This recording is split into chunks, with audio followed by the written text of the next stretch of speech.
Welcome back, everyone, to your favorite new irreverent podcast all about creativity, art, and design. I'm your host, Paul Jasper, woodworker at night, scientist during the day. You see, I switched that up. And I'm joined by my two fabulous co-hosts, Eric Curtis, a full-time, very professional woodworker, and also budding content creator. Not even budding, you're far beyond budding. And Mary Tsai, who is a professional AI designer by day, woodworker by night. Ooh, okay. I didn't realize that I was still budding 4 years into this thing, and I'm still just finding my step, huh? Look, if you don't want things written down, you're going to have to deal with the randomness of my goddamn intros. Okay, so hi, everyone. Okay, so welcome to today's episode.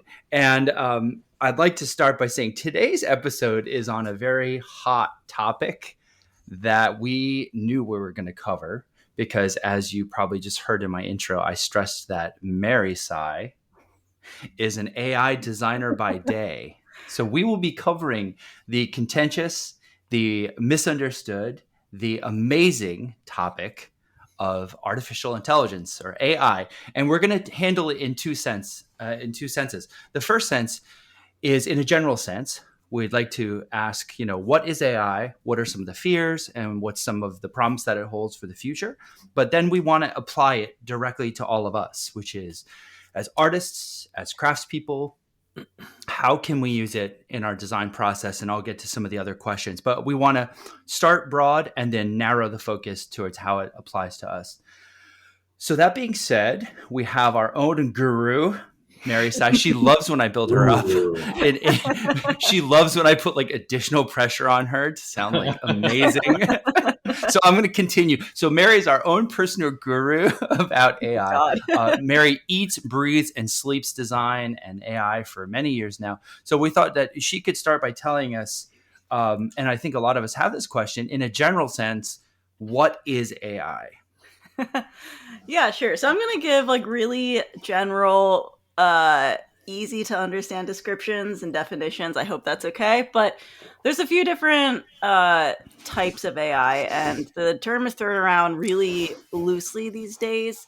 Like artificial intelligence itself is it's a subfield of computer science using machines to simulate human intelligence. And there's a lot of different types. So the one that most people are hearing about over the past year, 2 years is generative AI. So generative AI uses machines to create/generate new things. So new things meaning like images, videos, writing. This is generally coming from text prompts.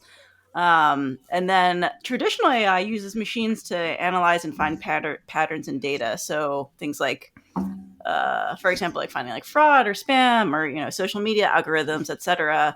And traditional AI utilizes machine learning. So machine learning is a subset of AI where machines learn from experience without explicit programming. It uses algorithms that can learn any kind of task. So when people are saying like AI is like a hot topic, yes, it is. I will say generative tech is a hot topic. However, AI has been in all of your software, all of your technology for the past decade easily. People were just not aware of it. And this is really becoming the first time where people have to actually realize what data means. Like in the past, I feel like we've always accepted it as just a way of using tech. Like, oh yeah, my data will be collected for ads, etc. But I don't think people understand that literally anything they release online becomes integrated into these data sets that become part of the internet. So, yeah. So, Mary, the point that you raised that I wanted to pick up on, and by the way, great definition, was we've been using AI for many years already. Mm-hmm. So, spoiler alert for those listeners who's like, I don't trust AI and I don't like this newfangled technology. I don't know why I'm a Southerner who's 80 years old all of a sudden. That's just your alternative lifestyle, buddy. That's who I wish I really was. For those people who have that, guess what? Spoiler alert, you're already using it. Digital assistants like Google and Alexa and Siri, they all use AI. Social media algorithms curating your feed, AI. Smart homes, your Nest thermostats, AI. GPS mapping software, AI, smart cars, banking, media streaming, Netflix suggesting shows, video games, facial recognition to unlock your iPhone. All of these are examples of AI already commonplace in today's society. And I think it warrants, setting that precedent that this is not exactly new. Some of the generative stuff is certainly new, as Mary said. But anyway, that was a great point that it's already been in our world for a long time. So I'm not sure if all the fear is warranted. But Paul, don't you think? And I'm gonna go off on my first tangent on this episode, one of many, I'm sure.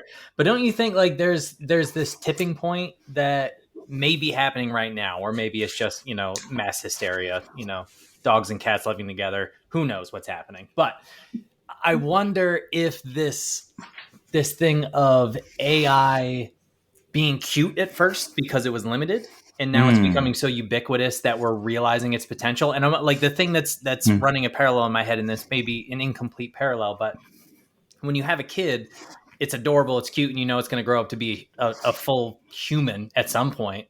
And then that thing, like the first time your kid beats you in a foot race and you're like, holy shit, like this kid is like turning into a real human. And then one day they just like, you have to accept that they are their own thing, and you no longer have the ability to restrict them, and it becomes scary, and it's a difficult transition for parents to make. I wonder if we as a society are now coming to this point where AI is so ubiquitous and potentially powerful, where we are just realizing like we never asked should, we just asked can. Yeah, I mean, part of it is also who's able to use it. So before, when I was designing things for AI, the whole point was it's supposed to be integrated into your software. It's supposed to be invisible, etc.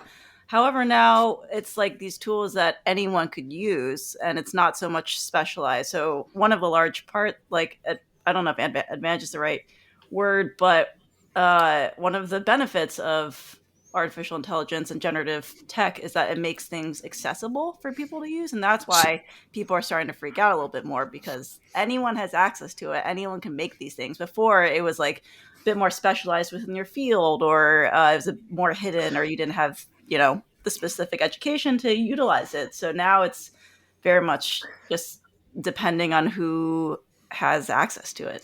But hasn't that been the case with every technological advancement throughout history?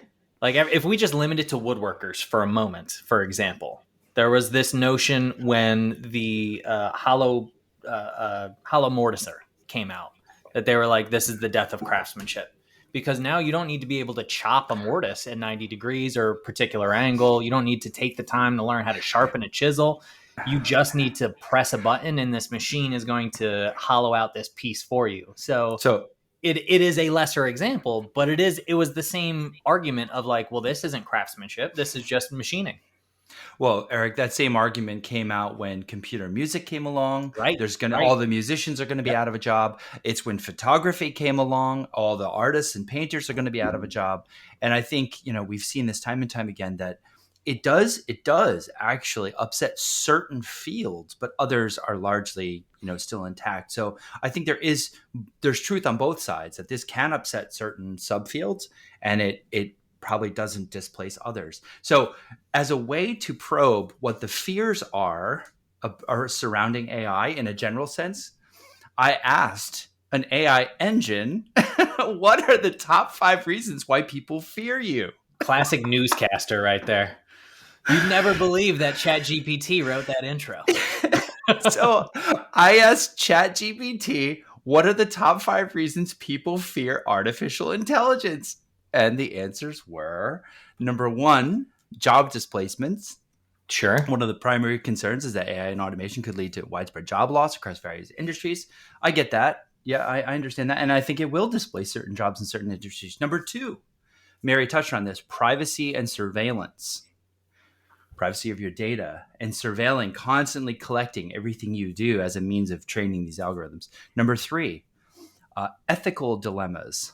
So who bears the responsibility when AI systems make decisions, how to ensure there's not bias fed into the algorithms, copyright in terms of art. It goes on. And finally, the most concerning, I think, the doomsday scenario is loss of control, that the machines would actually become smarter than humans, will lose control, and they'll lead to an existential risk. Those are the...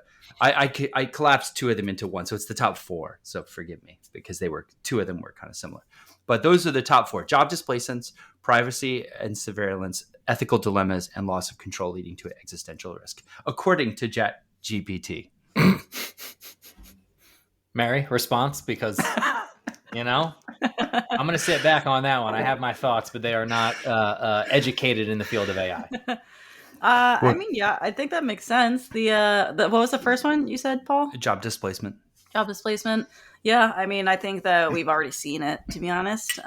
Job displacement for sure. One of the top questions I often get asked is AI going to take over my job?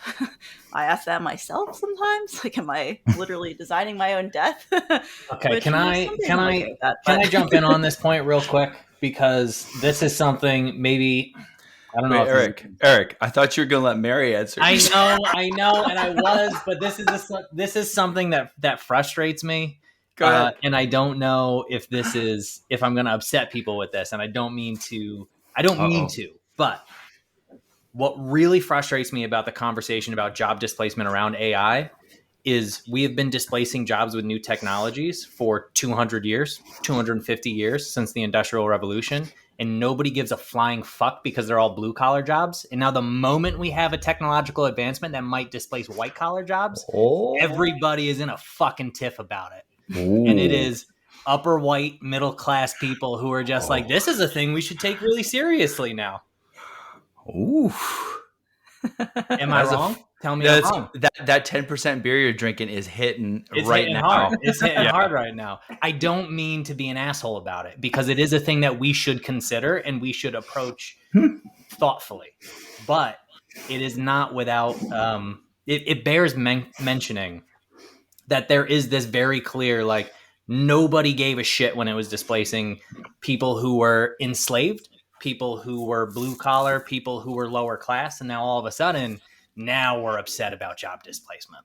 That's a really interesting point. I can't really speak to it, but that's a really interesting idea. Yeah, hasn't there been a uptick though in trade school enrollments? Do you think that's related or no? I think that's been going on longer than the conversation around AI, but I can't imagine that one would drive the other. I think we're getting to a point where it's like, if everything we do is going to be displaced by AI and or technology, then why not, do something that's more meaningful rather than try to make the best economical choice for it to only get displaced 20 years from now. But that's just a guess. So the privacy and surveillance fears, I think we understand that, our data and whatnot, and the ethical dilemmas. I think I get that too. The privacy one though, I get that actually worries me, not in terms of like what people will do with it. It's just a lot of people are not aware of how much they put out there. It's just now on the internet. I worry about the youth that like just putting stuff on, TikTok or Instagram, and like it's so mindless because you think, oh, it's just like a video or an Instagram story that's going to go away. And like all of this stuff is data that can be collected by companies, whether it's private or public. But I just worry that I hope that people are more cautious on what they actually release into the world. And that's not really put into younger people's minds right now in education. Like they just think that it's just part of, their everyday life. Oh yeah, let me record this. Let me like post it on something. It's not, I just hope that they're ingraining that into younger. Well, Mary, all I can tell you is I tell my daughter this. I know. She's a teenager and she doesn't give a shit. I know. That's the thing. That's what worries me. So I'm telling her while she's snapping, her friends and taking videos like, oh, what's that, Dad? They don't care. I know. I That's mean, just kind of like oh, you're so old, like, don't worry about it. But yeah. in fairness, Well, I'm 36 and I don't give a shit either. Like, there's only so much I can worry about, and it may not be the wisest decision, but I'm making the best choice in the moment I can. And I don't have enough information or education around data privacy and security to make a different choice. all right. So I promised myself and us that we would limit the general conversation to 15 minutes. We just hit the 15-minute mark. I didn't But even get to talk about the new of creating new things in AI. sorry, baby. Okay. Sorry, baby. But I do want to say, I do want to ask Mary one last question before we leave this topic, which is about the loss of control leading to an existential risk. What do you think about that? I don't know. I do not at all know enough about this topic. Like, I don't think that's likely. I really don't think it's likely, but I Okay. can't say. It's very difficult. I don't think that we're going to become in a situation like I don't know, where some of the movies 2001: A Space Odyssey, where Hal takes over the ship. Sure. You go to that and not Terminator? I was going to say Terminator, yeah. Are you calling me old? Not, no. God. I hate you both. Okay, moving on. Okay, so now let's focus the conversation now to art and design and woodworking and all the things we love to talk about. So how can we use, or can we use it, or how can we use AI in our design process? Ready, go. Mary, you want to take this one first, or you want me to jump on it? You do it. All right. So this is actually a great segue for me to circle back to the new conversation, because generative AI, in the definition that one of you gave, I don't remember who, said to create new things. And it is clearly not creating new things. It is taking in data and inputs and generating an amalgamation, right? It's smashing them together in some kind of neutron collider and putting out information. I know. I went science on you, buddy. I saw Neutron collider. Neutron collider. That's a thing that exists in the sciencisms, right? So using it in our creative process in order, like, if you're using it as an ends, I don't think you're going to get the results that you want. Or I should speak from the first person. I'm not going to get the results that I want. But I do think that it has the capacity to be a new creative tool to spark iterations. And I don't know how to do that yet because I don't have enough experience with it. But I think the folks who are throwing it out, throwing the baby out with the bathwater, as it were, are losing out on a potentially interesting seed of an idea. All right. So let me expound on that, Eric, because I did try it as a creative tool to give me inspiration when it first came out. So one of the generative engines is called Midjourney, and it creates really beautiful images with just a text prompt. So I was like, wow, this is incredible. I'd just like to understand more. So I bought a subscription to Midjourney.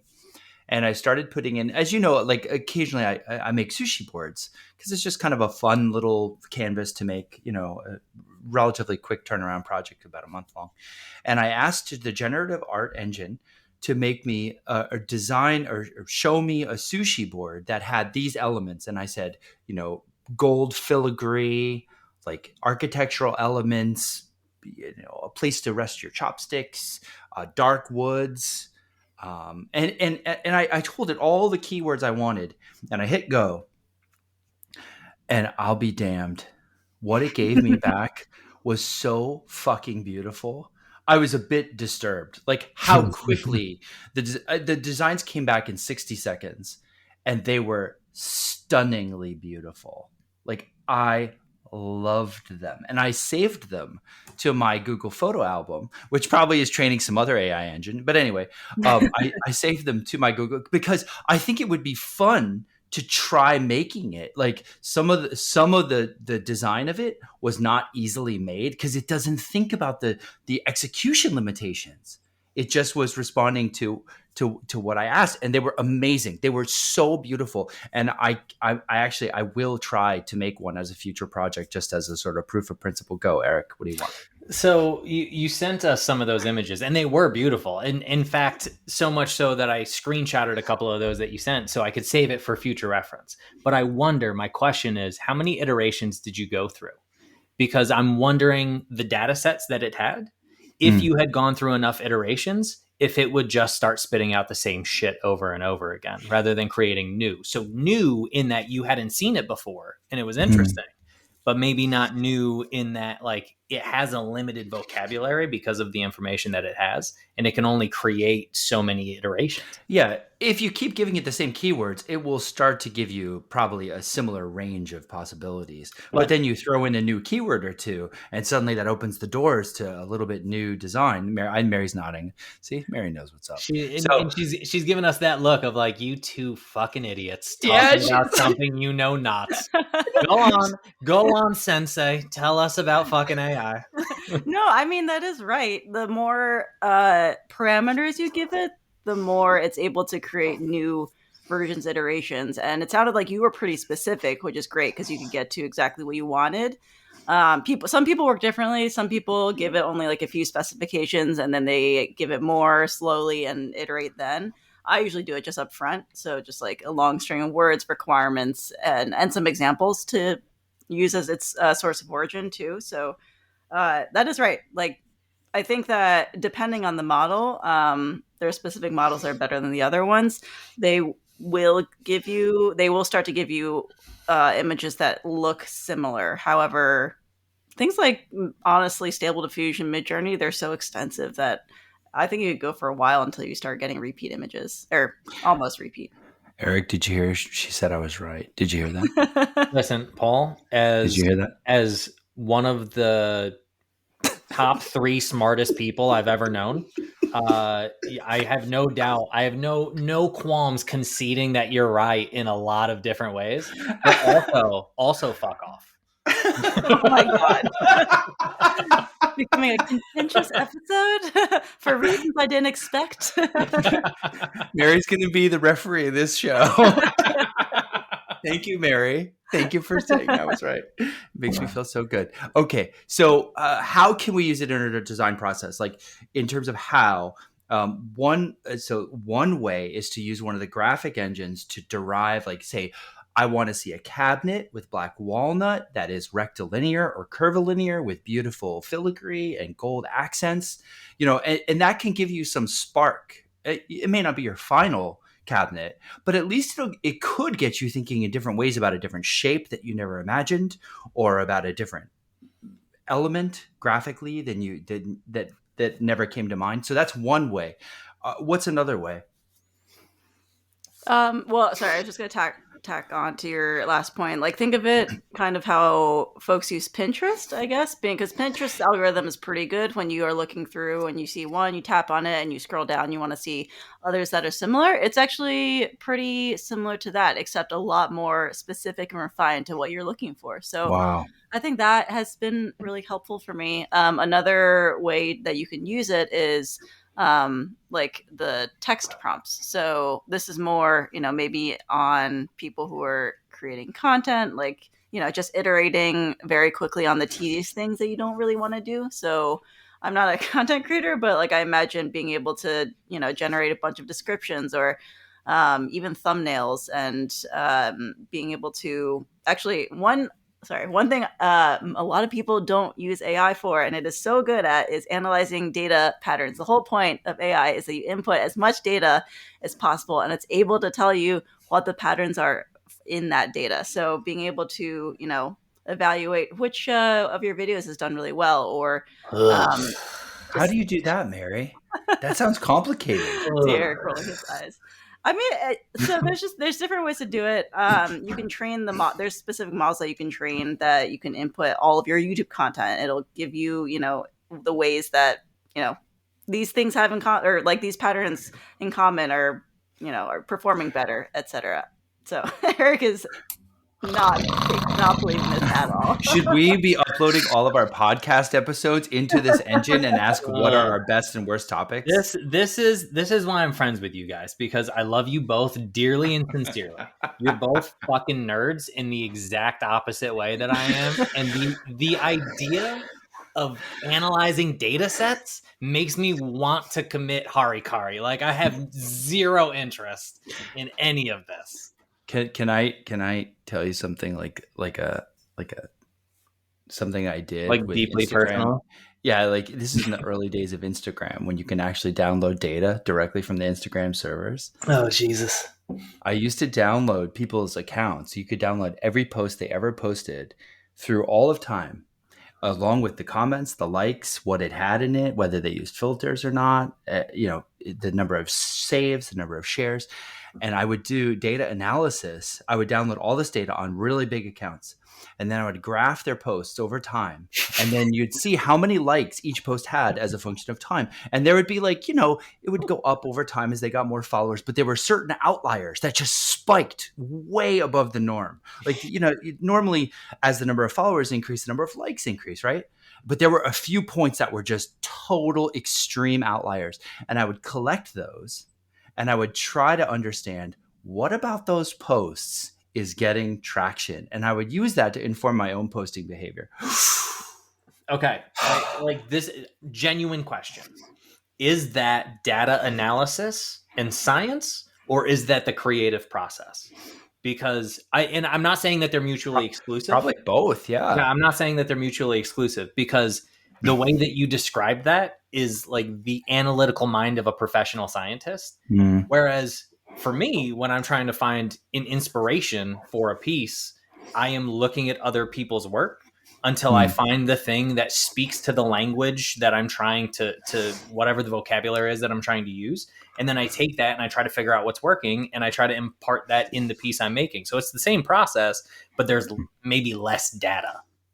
Maybe we come at it just from different angles, right? One's like a more analytical, data-driven angle. The other's more artistic, freewheeling angle. But it seems like a lot of the same creative process. Is there anything we didn't touch on with our design process? So, Mary, you talked about some text that we could use. So, actually, you started to go into content creator. So, Eric, maybe you could speak to this. Have you used AI at all in your content creator, like the thumbnails or the text or anything like that? I've not, because right now, I'll tell you exactly why I have chosen not to do it right now, because it's the cool thing to do. Like, it's hot right now. Everybody's doing it. And maybe it's the perpetual teenager in me that refuses to like hop on a trend and like try to buck things.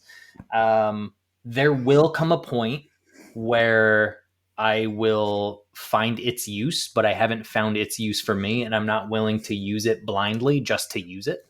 I will wait till the point where I figure out what it's doing well and how it can help what I'm attempting to do. So I've not used it just yet, but I do have a number of friends in the content game who have, Keith being one of them. So I'm curious if you guys have any suggestions as to how it might be useful. Keith, we'd love you. Mary, have you used it? Funnily enough, I use it a lot, not in my creative practice. I use it in my everyday life as almost a replacement for Google, which is kind of crazy to admit, but apparently this is the thing. Okay, I also read an article about how Gen Zers are now using TikTok as their Google search instead of actually Google, which is wild. But yeah, I've been using it in like my everyday work of just like how? So for example, if I'm trying to write like a Slack message or an email or someone, I just like it takes me a while, and I'm the kind of person who agonizes over an email over and over again and like make sure that it sounds right. So instead I just like, spit my thoughts into ChatGPT, form this into an email, make it like a few sentences long, and then if it sounds more casual or formal, etc., you can adjust it either way. Really? It's just so much easier for me to do that. Are you serious? ChatGPT writes your emails for you? Oh yeah, absolutely. It's so much faster for me because then I'm not sitting there agonizing like over each sentence thinking about. I need to know something right now. Have you ever sent me a ChatGPT generated text? Don't lie to me. I will see it in your eyeballs. Do not lie to me right now, Mary Tsai. Definitely not. No, definitely not texts. No, that is next level that I would not.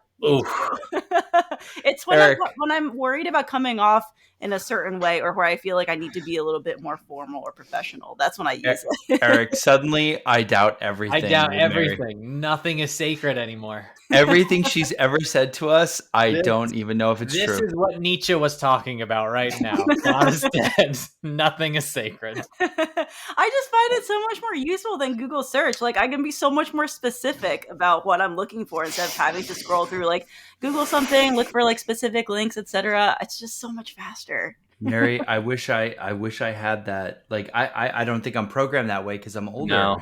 But I sort of wish I had more of that in my daily workflow. That's cool. Yeah, I just don't respond to those emails until I like wait 4 days, and then I'm like, fuck off. Or you could be like Eric. So next topic. So how can we use AI to enable our sales? So I'll start by saying, I took a pretty terrible picture of something that I wanted to stage more nicely, and I just didn't. My house is old fashioned and the piece was very modern, so I didn't know what to do. So I actually masked it, and I asked one of my friends who's quite good, Mike Crotty. Hey, Mike. Hey. If Mike could, if he could like take that image and like put it in new environments, and he did, and the piece sold using one of those pictures. So it was very, in that sense, it enabled the sale through the staging of the piece. Are there other examples besides staging how it can help enable sales? I mean, that would be probably the place where I would begin to implement it first more than anything. I don't know if there's a different way to do that, but just taking the object and placing it in a new, environment definitely helps. But that like I do that in an analog sense, right? I just jump into Photoshop and I start tinkering with it, and I put it on a white background, do whatever, add shadows. So using AI in order to do that, to put it on a back. I refuse to take gallery photos like on a seamless. And so using AI to then jump in and put it in a gallery setting on a seamless, and then I can submit that to galleries for applications. Super helpful. That could then generate sales. Yeah, I was going to say, I do the kind of opposite. So, like, if not opposite, but if I do photograph on the seamless, or I have older pieces on seamlesses, it's just so easy to remove that background and put it in lots of different contexts. Like, sorry, what's the seamless? What do you? What's the rolled backdrop, so you don't see the like floor meet the wall. Oh, okay, got it. Yeah, but I mean, like, one thing I mentioned in the class I taught WorkbenchCon is like you can kind of cater to your different audiences. So if you want to sell, if you have a piece that you think would do really well in like a corporate environment, then sell it to them using an office, like a nice office photo. Or if you want someone who's like super rich and has like a very nice, I don't know, contemporary style, like mimic their home in the photo and see if it'll sell. Yeah, like the environment, like you guys know that environment is huge for me. So being able to be specific on who you're targeting your audience is and catering your image to them, that's huge. I know VR is a thing that exists. I've seen that exist. I actually used it with the Emmy situation. There was a VR of an Emmy that I could like place it in the cap. It was dope.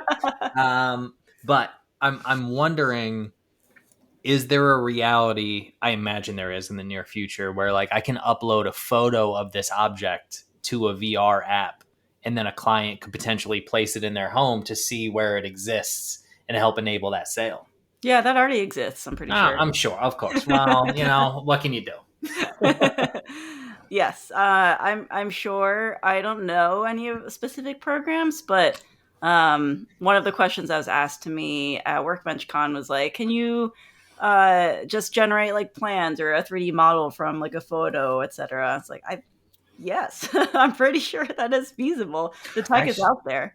So Mary, that comes up to the sushi board. So like one of the things it did on the sushi board was like this really florally, swirly, spirally filigree made of metal. Mm-hmm. And I thought, oh my God, if it could give me a vector file after creating the image and convincing me, give me the vector file where I could put that on a CNC, or at least I could trace it and do it by hand. That would be like the next step.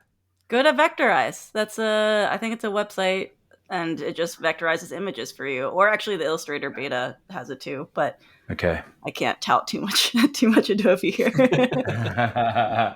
Don't want to get Mary in trouble. In the spirit of not getting Mary in trouble, I'd like to ask, Mary, what are some of the major ethical considerations to all of this amazing technology that we've been talking about? Oh my God, this is like an entire can of worms. Well, sorry, you only have about 2 or 3 minutes to summarize Lock it down, girl. Here we go. Yeah, so it's kind of what you think. So there's a few different things, like ownership, copyrighted information, and then all of these models, these generative tech models, they all have issues. They are trained. So the way that these models are created, they are trained on data, and specifically data sets. Each one is trained on different ones. None of them are going to reveal exactly what they're trained on, obviously for competitive purposes, etc. There is, of course, there's going to be ethical issues there because you don't know exactly what it's trained on. So do you feel comfortable using it yourself? Are you worried about, any legal repercussions if you use it to generate information and data? I do not think that will be the case, like on an individual level. But yeah, it's exactly what you guys think about when you think of like ethics and AI. It's also changing so quickly right now, like copyright law, and I think the government is also trying to put limitations in place. Everything's changing so fast. It's hard to generalize because it's a moving target. Yeah.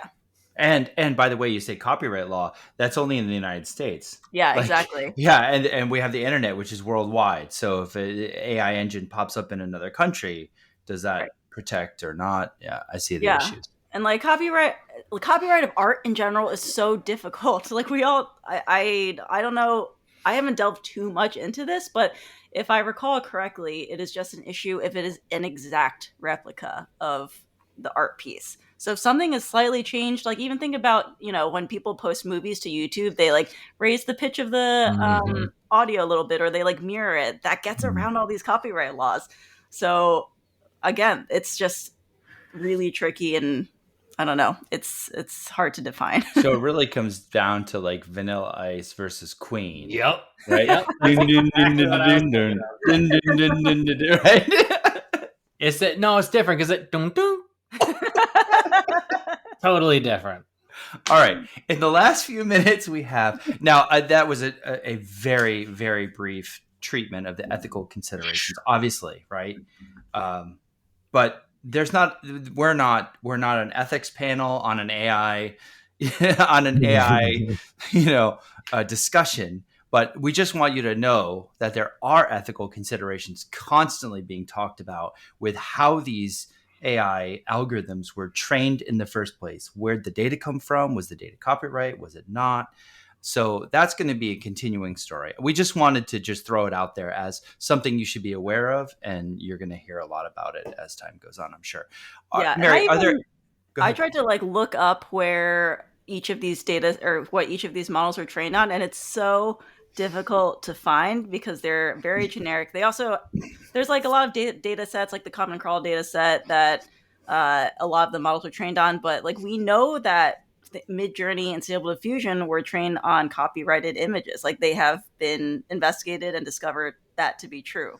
However, weirdly enough, like my maybe go-to engines might be Midjourney and Stable Diffusion because neither of them store images because they work on like a diffusion technique that essentially begins with like random noise and refines it based on the neural network's understanding of the parameters you give it. Sorry, this went very technical, but like you lost me in neural network. Their eyes are glazing over. But it's just really tricky. And like Adobe tries to be really ethical with only training on their stock footage, etc. So I don't know. It's just Mary, for what it's worth, in all my reading, I do want to say Adobe has always been given like the gold star for their ethical treatment of their AI engines in all my reading, and that has nothing to do with me knowing you and knowing you work for Adobe. I've always noticed that. So kudos to you and your company. That is their selling point. It's supposed to be, like able to be used in corporate use, but who knows? Great. Are there any other ways to use AI that we haven't touched on in the last like couple minutes? Is there any like left field curveball things that we haven't considered that anyone can think of? So the only ones that we haven't really mentioned, we've talked about like, generative AI. We haven't really talked about, machine learning AI that's in software. That is actually my forte. That is what I build into Premiere Pro and After Effects, and like utilizing machine learning and AI to enhance your actual workflow. So within my program, Premiere Pro and After Effects, it's like the editing software. For example, if you want to like a concrete example is if you want to extend the length of an audio clip, but it's already too short, but you really like it, use AI to generate a longer version of it, and it can make those clips or those cuts automatically. It's seamless. It's called Remix, by the way, in Premiere Pro. Oh my God, really? It can do that? Yeah, absolutely. All you do is just drag the track shorter or longer, and it automatically remixes it for you. God, that's amazing. So stuff like that is it's honestly so easy. Like it's been in Premiere Pro for a few years now, and this is before any of the generative stuff happened. But that's a whole nother subset that I could dive really deep into, but will not. Holy shit. I didn't even know that was possible. I think a part of my experience, and probably the experience of a lot of our listeners, is they don't even know what's possible with AI, because unless you're on the bleeding edge, hearing about this stuff all the day, immersed in it like you are, Mary, I didn't even know that was on the table. I mean, it's just analyzing the patterns of a song and being able to intelligently recreate it so that it is extended. Holy shit. All right. Well, that brings us to the 40-minute mark. That's what we decided we would try to cap our AI discussion off at. And we will switch gears now. I just want to say that I'm very proud I left the dick jokes on the table when you said other ways to use AI, but that's fine. We can move on now. All right. No dick jokes for Eric. Okay. So we come now to our first segment to mix it up, because we like to have segments that aren't so heady. So our first segment is a brand new segment, very exciting. It's called Whatever the Fuck Paul Wants. That's the segment. And today, what Paul wants is to use AI to tell me what are the top 5 reasons that you should not name your child Eric. Oh, Jesus. Okay. I'm in for the jugular right now. I feel attacked. Okay. All right. I just want to say, hold on. Did you spell it wrong or right? That's all I want to know. I'm not answering. So I asked ChatGPT to give me I used AI to give me a top 5 reasons why you should name your kid Eric. And here's what happened. Number one, confusion galore, Eric, with the various spellings like ERIC. That's what I was gonna say. Yeah. ERICK, ERYK. First of all, hold on. Shut the fuck up. Nobody spells it ERYK. And if you do, you can get the fuck out of my office, okay? ERIC is wrong. ERICK, you're just pranking people. There's one correct way to spell Eric, because by the way, it didn't even give your spelling. So, yeah. Because AI is confused about itself. So it says your child may be forever correcting people on the spelling of their name. All the time. That is one thing that happens. My favorite example was when somebody asked me my name. I said Eric Curtis, and they said, "Is that with a C or a K?" And I said, "With a K. Thank you for asking." And then they spelled my name ERICKURTIS, and I was like, "Fuck you, man! You're just fucking with me now." Okay, number 2, Eric. It's overused. Apparently, Eric's been a popular name for generations, so your child might find themselves in a sea of Erics, making it harder to stand out. It's a great name. That's just the case for most names. That's insane. Yeah. Mine is more common. Number 3, mispronunciation madness. Despite its seemingly simple spelling. What? Wait. Despite its seemingly simple spelling, Eric is often mispronounced as Rick. Nope. No, it is not. Not once in my life has anybody ever been like Rick Curtis. It's not a thing. Or Ear Rick. Leading to endless corrections. I like Eric. I mean, I get E-Rock from time to time, but that's not a mispronunciation. Oh, God. Number 4, historical baggage, Eric. While Eric may have some historical significance, it's also associated with less savory figures like Eric the Red or infamous Erics from popular culture, which might not be the best role models. I like how they tried to frame that as though there are a lot of bad Erics, and they came up with one example, and they were like, among others. Wait, am I supposed to know who Eric the Red is? He's a Viking, right? Yeah. Oh, okay. He murdered a lot of people, but that's fine. See, this is why you never trust an Eric. And number five, pop culture pitfalls, Eric, with fictional characters like Eric from Phantom of the Opera or Eric Killmonger from Black Panther. Your child might constantly be compared to these characters for better or worse. Yeah, I constantly compare Eric to the Phantom Opera Eric for sure. The only 2 villain Erics to ever exist. You know what they didn't name? Prince Eric. What are we doing here? This is horseshit. Okay, but Prince Eric was also very weird in which he saw. I'm not saying that he was not a villain. I'm just saying he wasn't the villain of that story. He's definitely the villain of a different story. Okay, 100%. saw a naked girl and was like, she has no voice. Let me take it. Yeah, right. A naked girl who couldn't articulate what she wanted, and he was like, bet, hold my beer. Yeah. It was not great. It was not great. Although, to be fair, Paul, I feel like if you had asked ChatGPT the same thing about my name, it would have... I did. Oh, you did? Go on, buddy. I'm sure there's a lot of... But Eric, you got it. Because we love Mary, I asked ChatGPT the reasons you should name your daughter Mary. Son of a bitch. Pandering to the audience. Because we need to take care of Mary. Number 1, timeless elegance. Mary's a classic name that has stood the test of time, exuding elegance and grace no matter the era. So we're just going to leave Mary Magdalene on the table right there, huh? Oh, actually, that was actually listed. That was actually listed. Yeah. I'm not kidding. Number 4, reasons to name your daughter Mary. Role models galore with historical figures like Mary Magdalene, Mary Queen of Scots, who, by the way, was Mary Queen of Scots, who was like put to death at age 44, and modern icons like Mary Shelley, who wrote Frankenstein. That's awesome. True. I will give you Mary Shelley. Yes. Mary Shelley. Your daughter inherits a legacy and a strong and influential woman. They opened with Mary Magdalene, though? Yeah, I was going to say, that was an interesting one. Yeah, that's it. Okay, all right. Okay, but, I did that because, we got to be nice to Mary. But actually... You guys want to know a fun story of how I got my name? I think Eric knows the story. So I was born 3 months premature, by the way. And my parents are from Taiwan. They have pretty strong accents. So my name was supposed to be Marilyn, named after a family friend. And their accents were so strong that the nurses were just like, Mary? Oh my God. Yeah, sure. That's unbelievable. It's funny every time. Yeah. So, and they're like, yeah, I guess it's easier to say.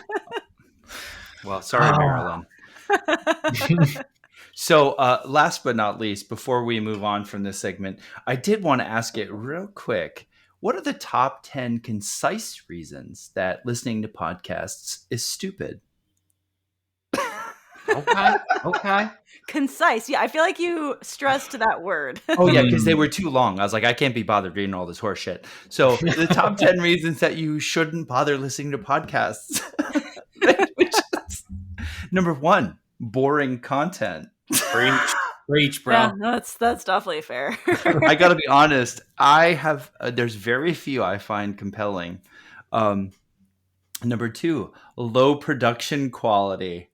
Hold on. Do you guys hear the sweet, sweet bass in these voices right now? I was going to say the first episode where we upgraded our mics. Yeah. The investment in this pod for your ears. So I want to give a collective apology to the listening public because my 2 cohorts had bullshit mics until today.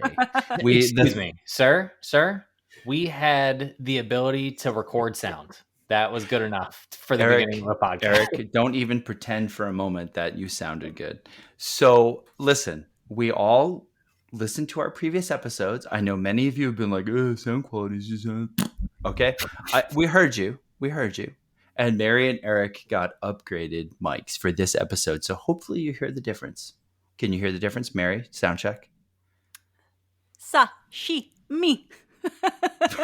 I'm gonna. We need to move on. What's number 4?